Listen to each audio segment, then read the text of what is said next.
दो संख्याओं का योग है 9 है और उनका व्युत्क्रम का योग 1/2 है, मतलब x + y 9 दिया है और 1/x + 1/y 1/2 दिया गया है। तो इनमें से एक संख्या क्या होगी? तो ऑप्शन दिया गया है 2, 4, 5, 6। तो पहली संख्या यदि हम 1 मान रहे हैं तो दूसरी संख्या 9 में से घटाएंगे तो क्या मिलेगा? 7, 5, 4 और 3। क्या हम ऐसा जोड़ें कि 1/2 और 1/7 जो आ जाएगा 1/2 आएगा? नहीं होगा। 1/4 और 1/5 जोड़ेंगे, 1/4 और 1/5 जोड़ेंगे तो क्या 1/2 आ रहा है? नहीं आएगा। यानी कि आंसर जो आ जाएगा वो 6 आ जाएगा। क्वेश्चन नंबर 8 में दिया गया है ए 5 घंटे में काम करता है, बी कर रहा है 8 घंटे में और सी जो है वो 3.2 घंटे में खाली कर रहा है, तो कितने देर में टंकी भर जाएगी? तो इसको 16/5 लिख सकते हैं, मतलब एलसीएम जो आ जाएगा वो 80 आएगा। तो 16, 10 और ये 25 माइनस में, तो 16, 10, 26 माइनस 25, यानी कि तीनों काम करेंगे तो एक काम होगा, यानी कि लगेगा हमें 80 घंटा।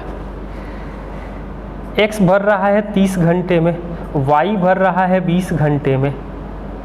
जब दोनों को खोल दिया जाता है मतलब 60, ये 2 और ये 3, 1/3 भर जाता है, मतलब 20/5 यानी कि 4 घंटा शुरू में काम हो चुका है, तो 1/3 भर जाता है। जब वाल्व बंद कर दिया जाता है परंतु रिसाव के कारण भरे हुए का 1/3, मतलब 20 का 1/3 भाग, मतलब 20/3 बाहर निकल जाता है, मतलब 60 में से हम लोग 40/3 भाग फिर से हमें भरना होगा। 40/3 पानी बचा हुआ है, तो 140/3 बचा हुआ है और दोनों की क्षमता जो होगी वो 5 होगी, तो भाग देंगे तो 28/3 घंटा बाद में और 4 घंटा पहले, यानी कि टोटल टाइम लगेगा 4 + 28/3 यानी 40/3 घंटा। इसका कैलकुलेशन आप लोग ध्यान से देख लीजिएगा कि निम्नलिखित में कौन 4 से विभाज्य है। तो ये दिया गया है 65, 42, 176, 72, 53, 566, 56, 32, 654 और 41, 87, 290। इसमें आपसे पूछ रहा है कि कौन 4 से विभाज्य है, तो आप लोग विभाजिता के नियम वाला वीडियो भी देख लीजिएगा, वहाँ सारे विभाजिता के नियम बताए थे। 4 से कटने के लिए 2 अंक कटना चाहिए और 76 कटता है, इसका एक्सप्लेन आप लोग देख लीजिएगा। 66 नहीं कटता है, 54 नहीं कटता है, 90 नहीं कटता है। नंबर 22 में दिया गया है 0.02 माइनस 0.002 का अंतर क्या होगा? तो दशमलव के बाद 3 अंक दोनों जगह बराबर करेंगे और अब घटा देंगे तो 0.018 आ जाएगा। क्वेश्चन नंबर 27 में दिया गया है 161 + 19 माइनस 2 + 1 माइनस 3, इसका मान क्या होगा?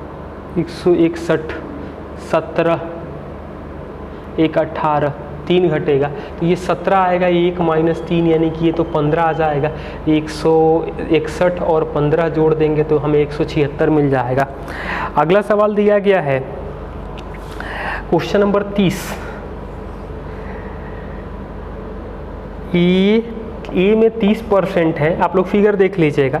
बी में 25% है, सी में दिया गया है 15%, डी में दिया गया है 5% और ई में दिया गया है 20%, एफ में दिया गया है 5%। कुल एनपीए जो है वो 300 लाख करोड़ का है। तो पूछा गया है कि डी का एनपीए कितना होगा, तो डी के लिए हम लोग कितना देख रहे हैं, तो डी के लिए 5% है, तो 300 लाख करोड़ रहने दीजिए, तो 300 का 5% करेंगे तो हमें कितना मिलेगा, तो 15 लाख करोड़। दिया गया है किसी संख्या का 35% दिया गया है 91, तो 5% 7 से भाग देंगे तो 13, यानी कि 100% 20 से गुणा कर देंगे तो ये 260 आ जाएगा। कोई भी संख्या अपनी 100% होती है। विपणन पर 10%, वेतन पर 25%, और कंपनी 65,000 रुपया वेतन का भुगतान करती है तो विपणन पर कितना खर्चा होगा।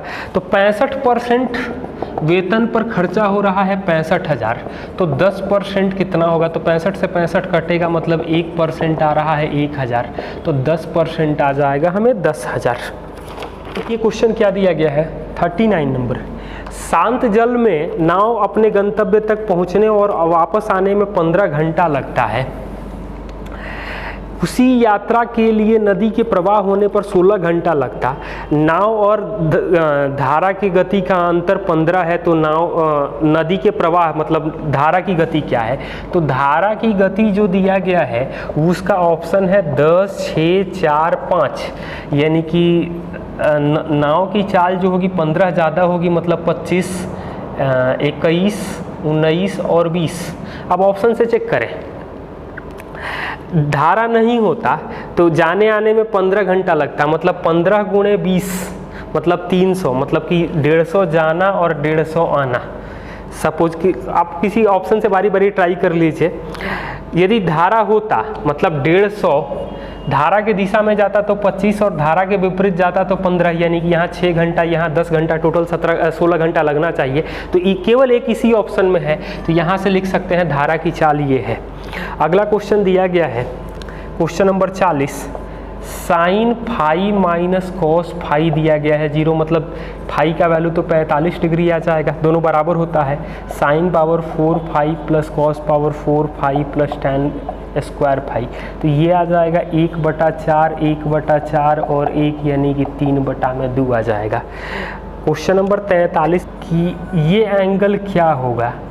ये 30 डिग्री दिया है, ये थीटा है, तो थीटा का जो वैल्यू होगा वो 60 डिग्री होगा, क्योंकि केंद्र पर जो बना कोण होता है वो परिधि के कोण का दुगुना होता है। पूछा गया है कि 36 और 144 के मौसा का आधा क्या होगा। तो 36 के पहाड़े में 144 होता है, यानी कि मौसा आ जाएगा 36। जब पहाड़े में आता है तो छोटा वाला नंबर मौसा हो जाता है, बड़ा वाला नंबर लसा हो जाता है। तो मौसा का आधा पूछा गया है, मतलब ये आ जाएगा वो 18 आ जाएगा। एक वस्तु को 12% लाभ पर बेचने पर विक्रय मूल्य 616 है, मतलब 112% आ रहा है 616। पूछ रहा है कि 462 में बेचने पर कितना प्रतिशत लाभ अथवा हानि होगा। 462 में बेचेंगे तो क्या मिलेगा। तो हम लोग पहला काम करें कि भाग दें, तो आप भाग दे दीजिए 56 से, ये 56 से 2 बार में और 11 के पहाड़े में 42 बार में आता है, मतलब ये आ जाएगा 84%। आप कैलकुलेशन ध्यान से कर लीजिए। 84% 462 है, तो 84% का मतलब हो जाएगा 16% हानि।